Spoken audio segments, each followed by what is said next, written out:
Hi, everyone. I'll let you all sort of slowly meander in, but we just want to welcome you to our webinar on female technical leadership, specifically, where are all the female CTOs, and we're so excited for you to meet some of the rock stars in our portfolio today.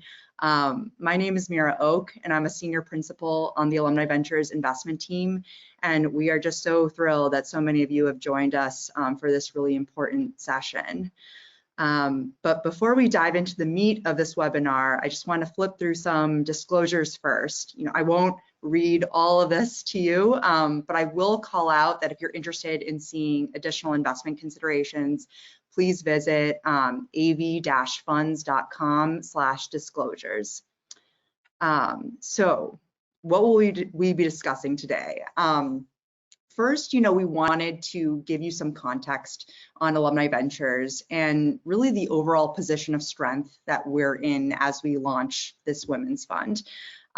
Then, we'll introduce our incredible panelists, all CTOs, as I mentioned, from our portfolio, and engage in a really sort of rich discussion on building technical products, aligning technical and business strategy, and, reviewing some of the lessons learned in their journey.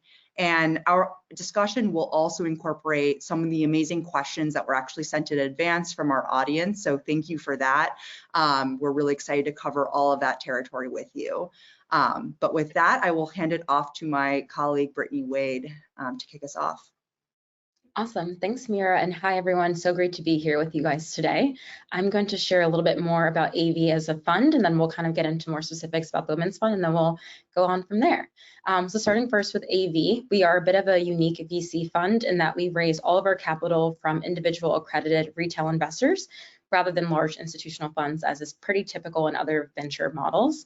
But since we got our start with this model in 2014, we've grown to become actually one of the most active investors in VCs in the US per PitchBook, and as well as the third most active VC globally. We've raised over $1.2 billion in total capital so far. I'm sorry, $1.3 billion in total capital so far, and we have over 1,300 portfolio companies, so a very massive number of companies that we've been able to sort of back and get behind from a capital perspective, and we only plan to continue to move onwards and upwards from here, and the Women's Fund is a big part of that as well. Broadly speaking, we have about 40 full-time venture investors at the firm, and we're also supported by about 90 other full-time staff to make all of this happen. So what is the Women's Fund? Like several other of our previous vintages, it's a diversified portfolio of ventures founded or led by women, bringing their talents and perspectives from promising markets, whether that's femtech and software, fintech, deep tech, biotech, CPG, and more. The one thing that does set it apart is that we are only backing female founders. So I misspoke a little bit earlier, but we only back female founders in this fund. But like our other funds, this will be a portfolio of about 15 to 20 deals overall that we plan to invest in over the next 12 to 18 months. And again, as I mentioned before, this would be diversified by stage, sector, geography, and also lead investors. We operate strictly as a co-investor, so we don't set terms or price rounds, but we do look for other ways to be helpful to our portfolio companies alongside that goal as well. But as a co-investor, we look to invest alongside other established venture capital funds with sector expertise, leveraging their due diligence and term sheets while running our own disciplined diligence process independently of theirs as well, before we actually seek to put in capital behind the businesses. We also seek pro rata rights to also reserve our rights to continue to put in capital behind the business, especially for the ones that have determined themselves to be our clear winners. So we reserve about 20 to 25% of the total fundraise for that mission. And for the investing, for the retail side, we're about 25K as a minimum as a check into the fund. This also gives you access to our syndications as well. Oh, and the one thing I did not mention before is to date of the companies that we do already have is we have 357 portfolio companies that are founded, led, or co-founded by women. And for every single one of them, we're so excited about the potential that they have, and this fund will also only allow us to do more of that. But getting into the actual Women's Fund team, so obviously I'm Brittany. I joined AV about 8 months ago. I work as a senior associate here on the investment team alongside Mira and our other colleagues here. Prior to joining AV, though, I was largely working as an operator in the product space, working first at MasterCard, developing buy now, pay later or installment solutions and scaling them to customers globally. I then transitioned to the startup ecosystem doing similar work, but really found so much enjoyment from working with founders, especially female founders. So excited to do more work here with them and continue to back them. Our team is led by Laura Rippey, who's been with AV since 2017. And in addition to overseeing the Women's Fund, she also oversees the Harvard, Dartmouth, and Strategic Tech Funds here at AV. We're also joined by Senior Principal Sophia Zhao, who can be with us here today. And we also have a broader support team as well. And I'll let Mira sort of walk through her intro and introduce herself to the team as well, or to the audience. Yeah, thanks, Brittany. I appreciate it. Yeah, we have such a rock star team. It's like just a joy to be a part of it. Yeah, background really quickly. I previously worked at Yale University for a long time, initially on the endowment finance side, and then later in strategy and ops for the university, doing a multitude of things, but the bulk of which was thinking about how to integrate tech infrastructure into the university ecosystem. So helped launch an ERP implementation, new business intelligence tools, and the like. Then I sort of helped launch a couple businesses out of a venture studio based in New York, and then joined Alumni Ventures in 2020. And so it's been a really incredible ride so far. I'm really excited about this sort of next chapter in the story. And with that, I'm gonna kick into a bit more on why we're actually doing this, which is like just it was almost like a duh moment, but in many ways, like we have so much context that you can imagine like the solid foundation that we're building on as we launch this Women's Fund. But before launching, you know, our whole team, you know, really did our homework here. You know, we found that female leadership resulted in stronger performance, with women delivering, you know, higher revenue and more than twice as much per dollar than those funded by men. And, you know, I've seen this in the portfolio companies that I've worked with. Female founders exit faster and maintain greater capital efficiency versus the rest of the market. And finally, you know, female-founded startups align really with Alumni Ventures' strategy of bringing diversity across sectors and stages, as Brittany alluded to earlier. So this research really helped us answer the why on why we should really launch this fund focused on female leaders and why it should really exist in this ecosystem today. Great, and you know, Brittany walked through a lot of sort of the structure of the fund, but really it's these stories that I think got us super excited about the launch here. We wanted to give you a teaser on some of the portfolio companies that could have been included in the Women's Fund, you know, had it been started earlier. And candidly, there were way too many to choose from, but we wanted to go ahead and highlight a couple stories just to illustrate the breadth that we intend to cover. So maybe Brittany, I'll let you kick things off. Yeah, sure. So I'll talk a little bit about Praxis Labs, which is down there to the bottom right. So Praxis Labs, as you see there, is an immersive learning platform that embeds equity and inclusion training throughout the employee lifecycle. They are backed and founded by Elise Smith, who's a fantastic founder who has used this technology to launch with corporate customers such as Uber, Google, and Etsy to really help them sort of close the gap on their diversity training for their employee base.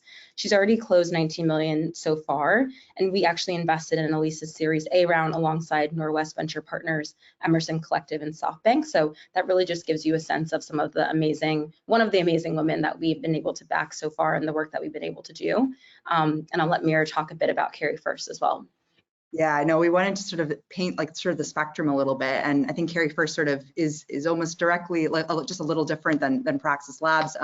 You know, this Carry First is a payments and gaming company based in Africa, and Lucy Hoffman and her co-founder Cordell are tackling a pretty enormous opportunity as the leading mobile gaming publisher and digital commerce platform in Africa.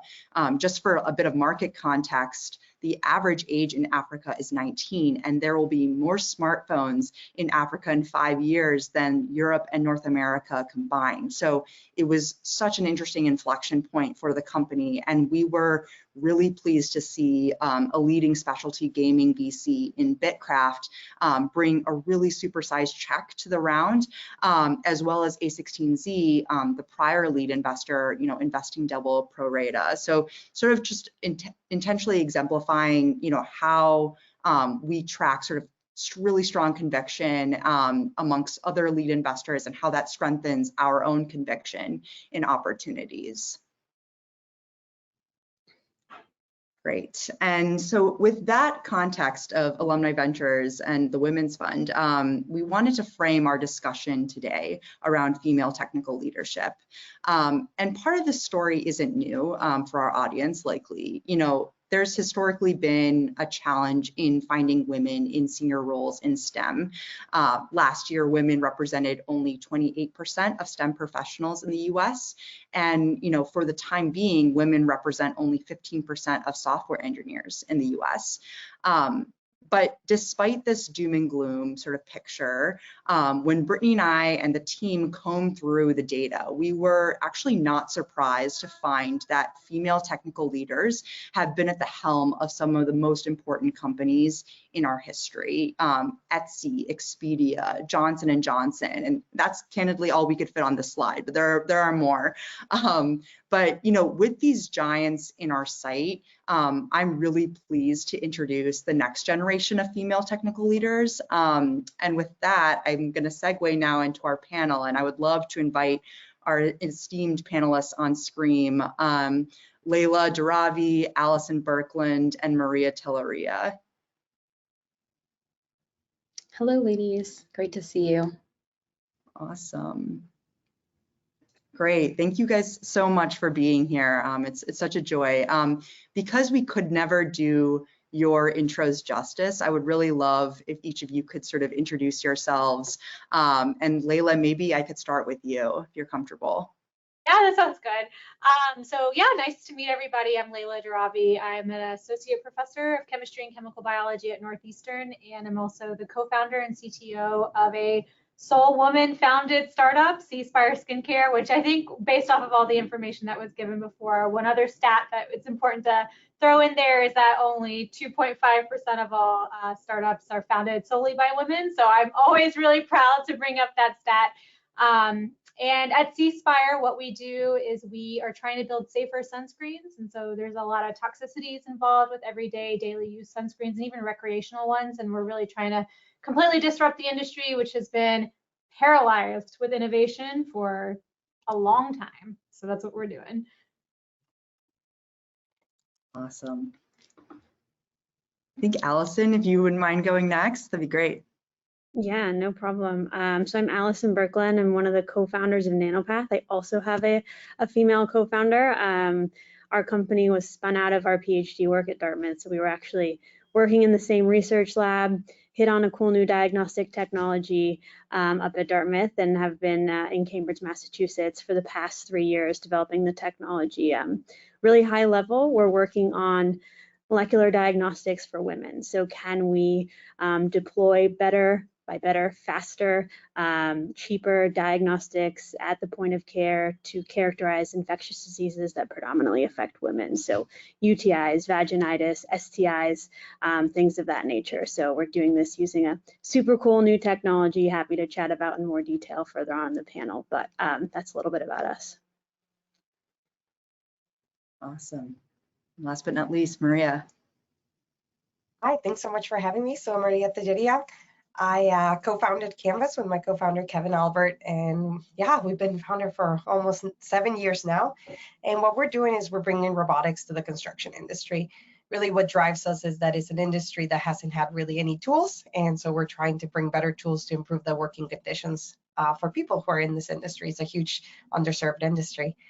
And yeah, we're based in San Francisco and excited to tell you more during the panel. Awesome. And with that, I think we'll cut the slides so we can see all of our wonderful faces. Yeah, and Brittany, maybe you can kick things off for us. Yeah, for sure. So great to meet all of you guys, and so excited to get into the discussion. Maybe we can start with first, what inspired you all to pursue a technical career? So maybe Allison, we can start with you, and then Maria, and then Layla, would love for you all to chime in here. But yeah, would love to kind of know the background there. Yeah, this is always such a tough question to put the pieces together. It seems like the other panelists agree. So when I think about it, I really think it comes down to my desire to make an impact. I really wanted to make some type of substantive change in the world throughout my life, and I thought science was a good vehicle to do that. I was really drawn to biology from the jump. Ended up getting a degree in chemical engineering because I couldn't choose between chemistry, biology, and physics, so I kind of combined it all. But I think the goal was really, how do we utilize science and engineering to impact the world around us in a positive way? And obviously, it's fantastic. I've landed at a company that is trying to, improve the health of women. I couldn't think of a better outcome. So yeah, I'm hoping to learn from the other panelists how they chose their career path, because this is always a challenging one for me. Awesome, thanks, Yeah, Maria. definitely would agree with Allison. But thinking back for me, it was growing up, always wanting to fix things. I was the one following my dad saying, I'm going to fix things with you. I was born and raised in Mexico. And in the town that I grew up, it's an industrial town. And so you have automotive was the big industry, but the other big industry was jeans, like, denim jeans. And I remember touring factories with my dad, which is one of those really cool things that I got to do, and seeing that ton of automation and awesomeness in the car manufacturing. Like he took me to the jeans, and I was like, wait, what? And funnily, it was also the women were all in the jeans factory, and they're all, hunched over their sewing machines. And I was a little kind of like pissed off. And I told him this, and he was like, well, then you got to make better solutions. And so that was from an early age. He told me engineers make solutions, right? And so that led me to go and eventually, discover robotics. Ended up doing first robotics in high school, and it was kind of that, oh, okay, I developed something to fix this game. Let's take that further. And it just continued to surprise me as I learned more and more how many industries we've been kind of like, people are good enough to do that, even though it's a really dangerous job that we're putting them in. So that's really was the motivation to, study and go through and say, if I can't find the solution out there, it's my turn to make it. Love that. And Layla, do you want to?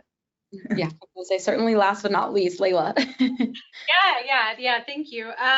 So how did I start my technical career? I will say, so I'm a professor of chemistry, right? I wouldn't say I was like ever, chemistry is my passion, my only living reason for being around, because chemistry is really hard. So when I started college, I was like, oh man, I was never the best student. I was never like in the top of the students, but I really, really, really was drawn to research. And I think that was sort of my moment when I was in college, that I was like, I like research. I like the creativity that research gives you, and I like the technical foundation that something like chemistry can provide you to answer and ask really targeted questions that people just don't know the answers to.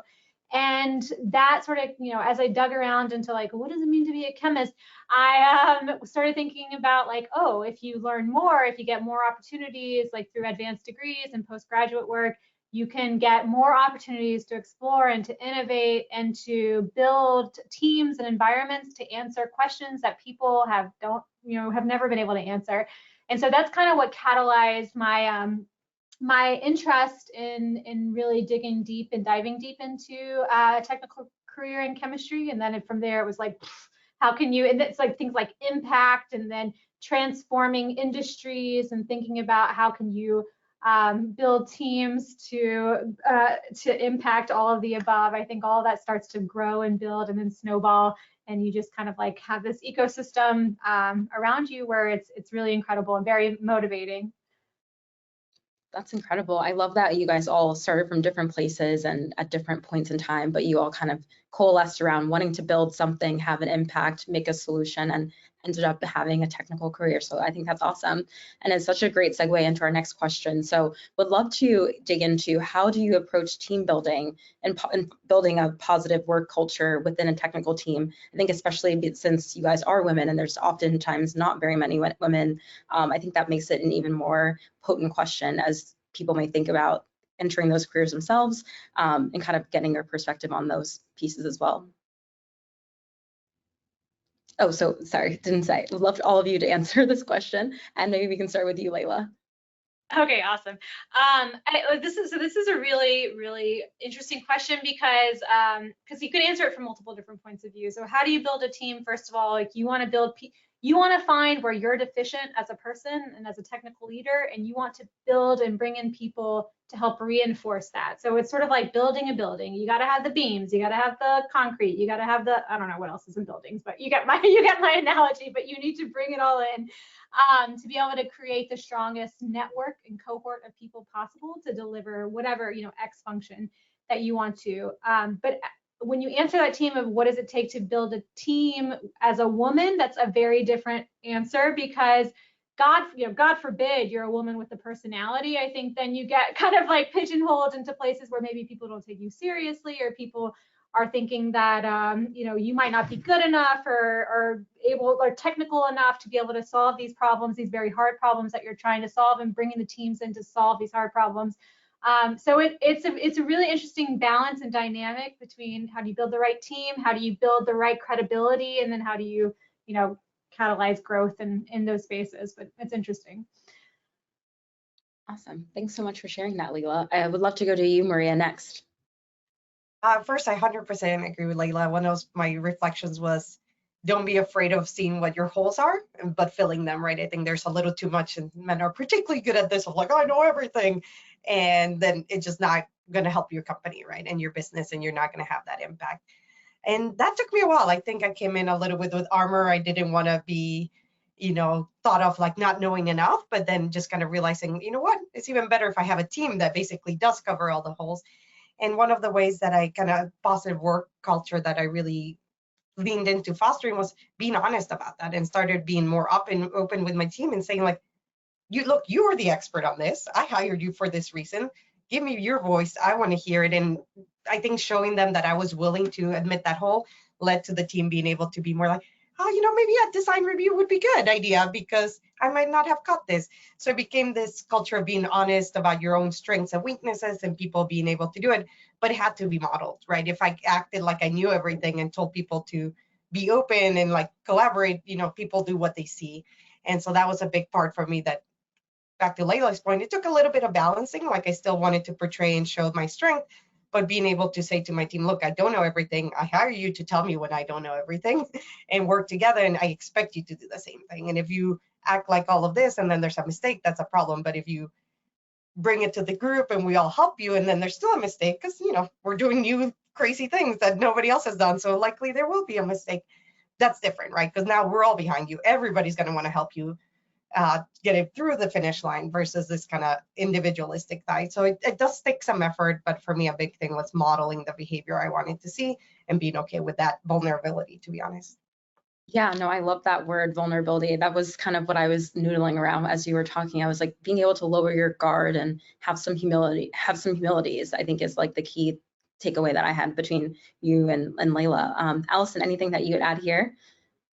I really want to echo that sentiment. I think one of the most challenging things about leading a technical team, I'm an individual who has never put out a product. I've never brought a product to market. I've been in research my entire life, right? So luckily I've hired people that know a lot more than me, but it's that fine line between how do I be humble enough that that I'm acknowledging that you're the expert. I'm not the expert, just as Maria said, but still assert some level of authority, which is very challenging as a woman. I'm a young woman. Funny story, actually, I went to an orthodontist yesterday for my overbite, and they said, we recommend braces. And I said, that's not going to work. Like, that's not going to work in my field of work. Like, I'm sorry, I'll get a whole set of new teeth before myself, as a founder, a fairly young founder and a woman, puts on a full set of braces to go. So anyway, I'm digressing, but it's challenging. The line is very, very challenging to find. I think it's something myself and my co-founder are still actively working on, but we always err on the side of humility.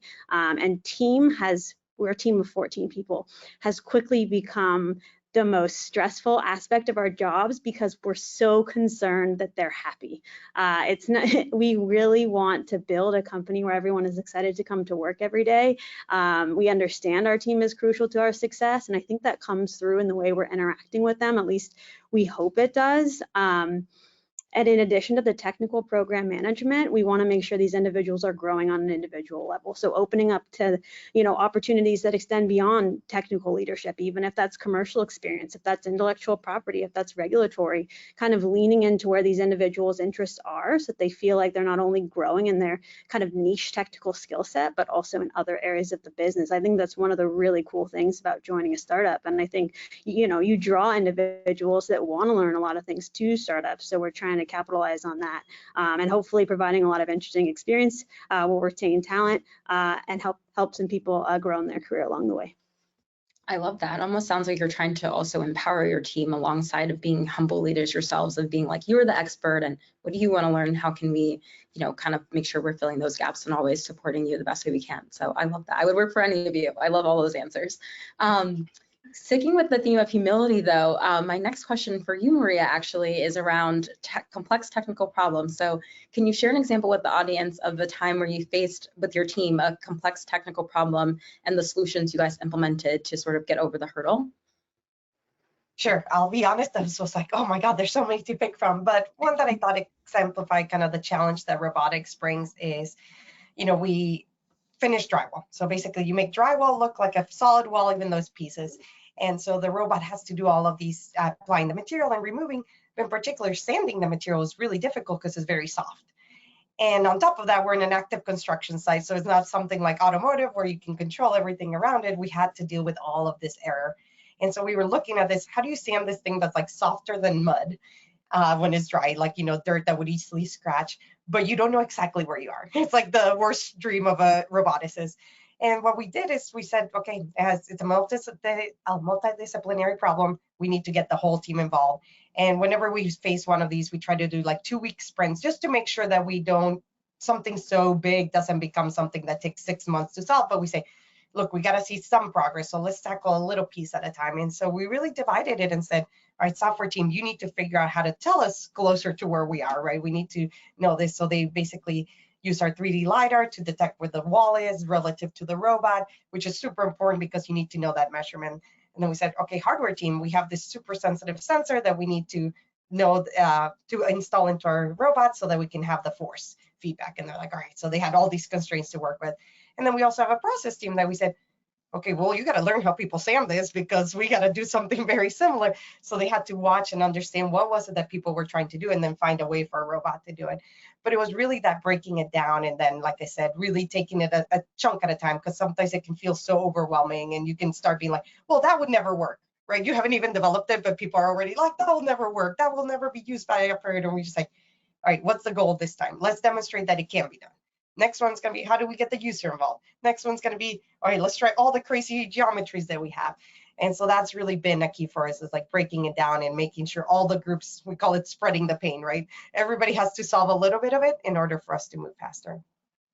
Yeah, no, I love that. I think breaking down any big problem is like always my first go-to of like, okay, to break it up into pieces as opposed to taking it on like all at once. And then it feels like very overwhelming. And I feel like that's where someone started before they could even make a robot, let alone make a robot do drywall. So I love that you guys are approaching problem solving that way. And actually that kind of dovetails into my next question that actually quite well. I would love to hear from all of you on what emerging technologies do you find most exciting or promising? I feel like there's so many that we're always hearing about between AI or robots and whatever the next thing coming around the corner is. So would love to kind of hear all of your perspectives on this. Would love to start with you, Layla. Okay, awesome. Yeah, so I'm a fundamentalist at the end of the day, and I think that's like part of your when you're a chemist or like a hard scientist is kind of where you end up resonating. So for me, when I look to what makes me excited about science and technology that are emergent, it's a little bit different perspective. So I'm really interested in how biology works. I'm really interested in overcoming technology and performance and health concerns and gaps with consumer packaged good industries. And so things that really resonate with me in thinking about the next generation of products and the next generation of like transformative technologies for CPG industries are to look at biology and to look at how biology works. So that can be like synthetic biology schemes, it can be in considering different types of biosynthetic pathways, so looking at different chassis to be able to create new materials. But these industries are in desperate need of new design solutions to overcome some pretty critical challenges. And I think that technology is aimed and geared towards overcoming those are really, really key things that I look out for in particular. And at C-Spire, we're kind of paving the way with one specific raw material that's inspired by how cephalopods camouflage. And we are bringing to market now a compound that we're calling xanthochrome that is exactly designed to do that. So we spent a lot of time in the research lab looking at how do cephalopods camouflage and taking sort of design principles from nature and then inputting those into a pipeline for new discovery in CPG industry, specifically for skincare. That's awesome. We love that. We love skincare, so that's great to hear. Allison, what about you? Oh yeah, I would just echo, that's incredibly fascinating. For me, and this is obviously a bias to my space, there's so much interesting emerging fundamental research in the women's health space. Like finally people are taking notice of the huge amount of biology and fundamental biology we don't understand when it comes to everything from maternal health care to vaginal microbiome to cancers that predominantly affect women. It's just so understudied. And so finally, we're getting kind of this infusion of capital into both academia and to industry as well, which is long overdue. Like 2 weeks ago, Jill Biden was at our facility. She announced a $100 million investment, which I think is a little low, to be quite frank, into women's health through the new program ARPA-H. But I'm just really excited to see the biology catch up a little bit so that entrepreneurs can really capitalize on that biological understanding and begin to create products, diagnostics, therapeutics that kind of evolve around that new scientific understanding. Hey everyone, taking a quick break to tell you about Alumni Ventures and our new Women's Fund. AV offers the opportunity for individuals to invest in startups shaping the future. We build intentionally diversified portfolios, co-investing alongside established lead venture investors. Today, we serve over 10,000 individual investors who have invested over $1.3 billion. With our Alumni Ventures Women's Fund, you'll have the opportunity to help us invest in fiery female founders. We're starting from a position of strength. AV has already invested in over 350 startups founded, co-founded, or led by women. We see the Women's Fund as a great opportunity. PitchBook reports female-led startups are more capital efficient and exit faster, yet only receive 15% of all venture capital dollars.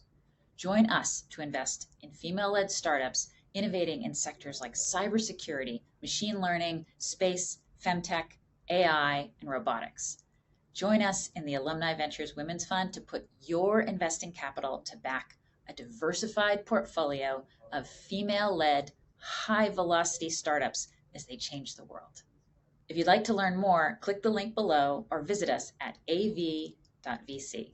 Okay, back to the presentation. That's awesome. And Jill Biden's always, even if it's a small check, it's always nice that she comes through, right? Maria, what about you? Well, somebody had to say AI and leave it to a roboticist.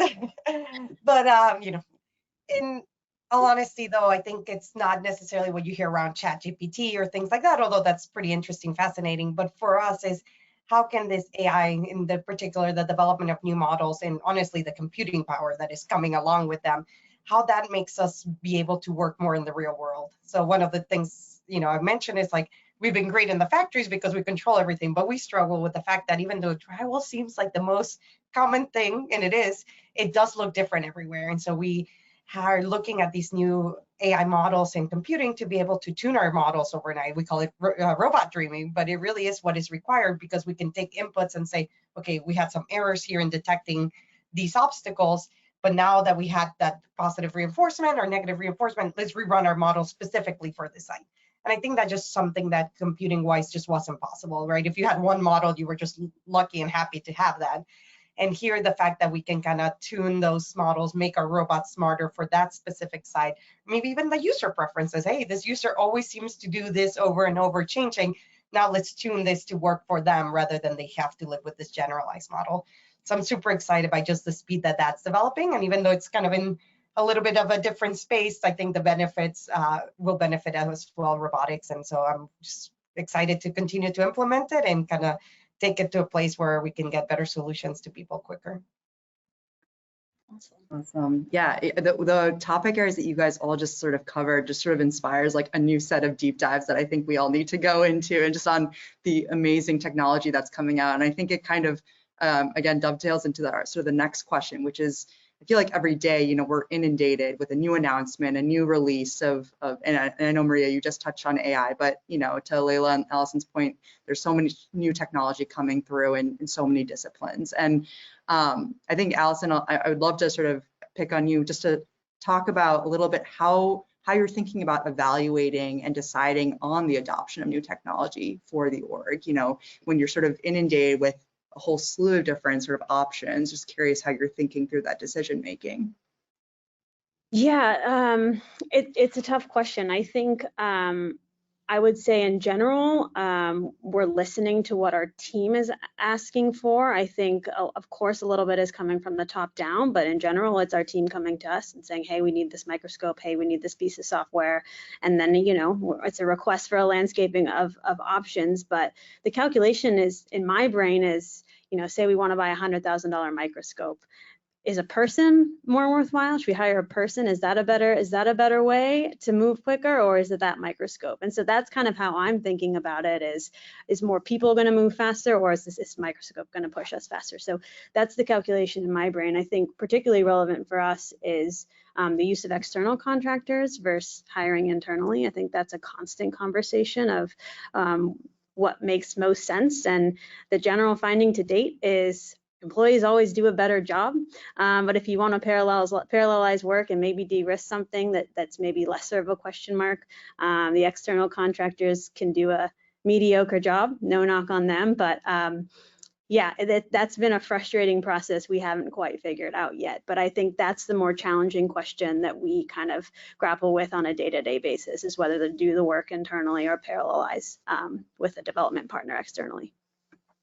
Yeah, that's great. That trade-off of personnel versus actual tech adoption is, yeah, that seems to be what came through. And I think it sort of lends itself into sort of the broader business sort of question of the company. And maybe Layla, I'll pick on you for this one, but I'm curious, like, what role you feel technology leaders should play in shaping that overall business strategy. I know, Allison, some of your examples touched on that, but curious, Layla, if you've sort of had to grapple with that as well. Yeah, I think it's a really interesting question because in many regards, like a pure technologist, or, you know, somebody in the CTO or CSO role, their voice has to be heard. But are they the ones that are going to be making the most informed business decision for the company?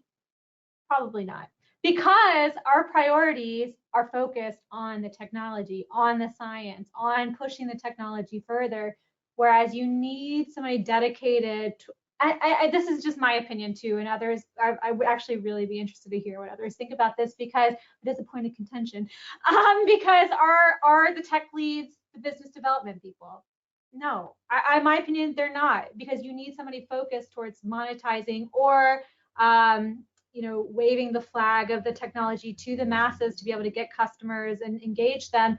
And that's, at the end of the day, it's a different dialogue, and it's a different set of priorities, and it's a different task list than somebody who's focused and dedicated towards developing and pushing the technology forward.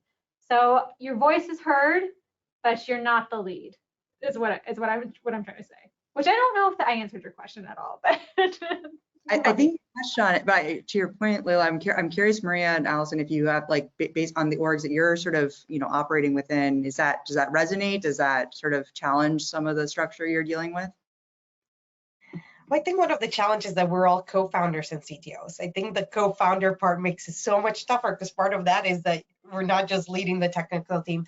I do agree with Layla, and resonates with me, that at the end of the day, it's back to, like, admitting what your role is, right? And especially if your co-founder is the CEO, right, there is a little bit of this whose responsibility is. So I've always thought of it like, my role is to make sure that I am presenting the technology to that group of people, like our leadership team, that they understand how it plays, right? Because I want them to use their skills and expertise in sales and would never want me doing sales, doing that.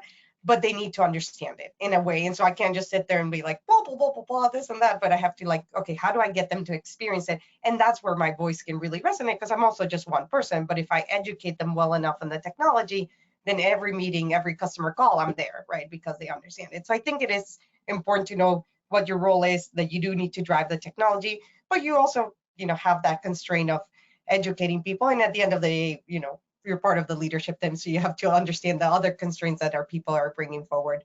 But I will say complicated when you're the co-founder, because then your role is also to make sure that the company succeeds. So you do have to step a little bit more in it, I think, when you're a co-founder. Yeah, we've taken a very different approach, and I think it's very non-traditional. So myself and my co-founder, right, we met in the lab. We were both PhDs. We were co-inventors of the core technology. We both have an equally fundamental understanding of what's going on. We actually started the company as a learning opportunity. We're like, let's write some grants, let's write some SBIRs, see if we get any traction. And so we've kind of taken the same approach as co-founders, is to learn as much as possible. So we're drawn to different aspects of the business. We're both heavily involved in the technological development, as we're both familiar with the technology itself. But for example, I'm really interested in intellectual property, and my co-founder is really interested in business development and revenue models. So I think we've kind of split the work according to our interests, but most large decisions are made together. Some people appreciate that, some people don't, but I'll say for our board, they effectively treat us as co-CEOs, which is a trigger word for many, but that's how we operate, and that works for us. So we're just gonna keep doing what works for us. But I do agree. You definitely, if we're as co-founders, right, we're both external facing, we need a strong technical lead within the organization. So we've hired those folks to really guide the internal technical team while we're out raising money or whatever we're doing. Yeah, no, I hear sort of the structural sort of diversity, amongst the three of you, and also how you're essentially trying to be responsible for the technical aspects of the team, while also, maintaining your leadership role, which, is complicated, but I mean, it's really inspiring to hear your stories. And I think one thing Brittany and I really wanted to sort of hear from all of you, which was, given your backgrounds, given the bios that you sort of walked through at the beginning of this discussion, you're all incredibly accomplished. And I'm sure this is a tough question for all of you, but I would love for each of you to share a specific professional achievement or project that you're particularly proud of. And Maria, maybe I can start with you on this. Definitely a hard one, but as I was thinking about it, it's a very new thing, but I just joined the board of a nonprofit called Street Code Academy. And what really excites me is that, having done all the work and, becoming a tech leader, then, they reached out to me, and it was just kind of like a really great recognition. But then learning about them, they really approach it in such a cool way, where they think about it's not just giving people a class in coding and, oh, you're all set, but they think about how do we change the mindset of the community, and this is under privileged minority communities. How do we change the mindset so that they want to get their kids into tech? How do we give them skills? That's a more typical one with the class, but then they also do the access, which I think is really cool. So they're really thinking about how do we get them externship opportunities and things like that. The people with affluence usually it's like, oh, my mom's friend is blah, blah, blah, and they get the internship. So it's just been like a really cool part to be recognized as a leader who can help this amazing organization get forward. So I'm just really excited about that right now. That's fantastic. Allison, I would love for you to go as well. Yeah, it's hard to point to something specifically, but I will say really early on in the business, there were huge technical hurdles, right? It was very defeating. It was a constant fight to figure out how to solve the problem. So I'm proud of our team for pushing through that to a place now where we're getting fantastic data, but it wasn't always so bright. It wasn't always so easy. So I'm proud of the entire team for sticking with it. And I'll look back on that and be like, yeah, that was super tough, but huge achievement. And we stuck with it and we got through it. And yeah, so super proud of myself and the team on that point for sticking with it. About 8 months of trying to get a sensor from $400 to cents, and we accomplished it. But it was a long 8 months to figure out how to make this at costs. Yeah. That's incredible. Yeah, Layla, maybe I can hand it off to you. Yeah, sure. And I think mine is really similar to Allison's comment. Is you know, when we started working in this space and we were like literally dissecting squid from Cape Cod in our lab and trying to figure out what are these small molecules, what are they? And we were working with, you know, 1-2 milligrams of material where we're looking at assays and trying to figure out function. And then when we spun out at C-Spire in December 2019, we went from single milligrams to now like multiple kilogram scale of this product. And we have a pathway now for the chemistry to be able to scale beyond that. And it's been incredible to see sort of where we can go and how we can build this into, you know, the future of sun care in particular. And I will say, coupled directly into those professional milestones of, you know, being able to scale a product from the bench to a manufacturing level, is doing so with the vantage point of being a woman in science, and, you know, coupling in everything associated with that. And so at this time where we were building out and spinning out this company, I also had 2 kids. It was also COVID. So like every single one of these things is kind of coupled in together to make this most amazing, incredible, absolutely brain busting task and feat that was being able to roll out at the same time. So everything all together is my big hooray story. Yeah, it's amazing just to hear like the hurdles that you've all overcame in your professional world, but also beyond that, you know, within the job and beyond the job is so inspiring. And I know I want to end maybe this discussion with a theme that sort of came through from our audience in terms of, you know, we have a lot of aspiring, you know, female technical leaders in the audience, or women in tech generally. And I would love to sort of end on a lightning round of sorts on just, you know, one piece of advice that you would give for individuals who are aspiring to become CTOs or leaders in tech. And this is a free for all, so feel free to jump in if you have a thought, because I'm sure our audience would love to hear it. I'd say take the risk and grit. Like take a risk and grit, right? You have to take that opportunity, like Allison said, you just go for it, and, you know, but then you have to be ready for it's a trench and you're just gonna have to dig through it, but, you know, don't let your passion and who you are kind of get lost in it, right? Stay true to that, and sometimes it won't work. Very likely won't work the first time. Just try it again and you'll find something. But I think I would say it takes being okay with risk, and it takes working really, really hard. Layla? Thanks. Like, I'll speak or not. Okay, yeah, so I would say sit at the table and ask your questions, because I think one of the things with women is people always say, or I don't know what you guys think, but to me, they have always said you can't have it all. You can't do it all. Don't do it all. Do something, pick one thing and do it well. But I just want to say to anybody who's listening, anybody who's out there, that you can absolutely do it all. You can be the mother, you can be the successful woman entrepreneur, you can be the successful academic and you know, with a propelling research career. You can do it all. Do it. Yeah, I don't really have anything to add. Just do it, to quote Nike, lean in, Sheryl Sandberg. But I think they've captured it all. And thank you for saying that, Leela, because sometimes I don't think I can have it all. So I appreciate that coming from someone who's a little further along than myself. So. Amazing. Thank you all so much for joining us. This has been one of the best discussions. I'm so glad that I was able to be a part of it. With that, I might ask you 3 to sort of go off camera, and Brittany and I will sort of wrap things up, but thank you so much again.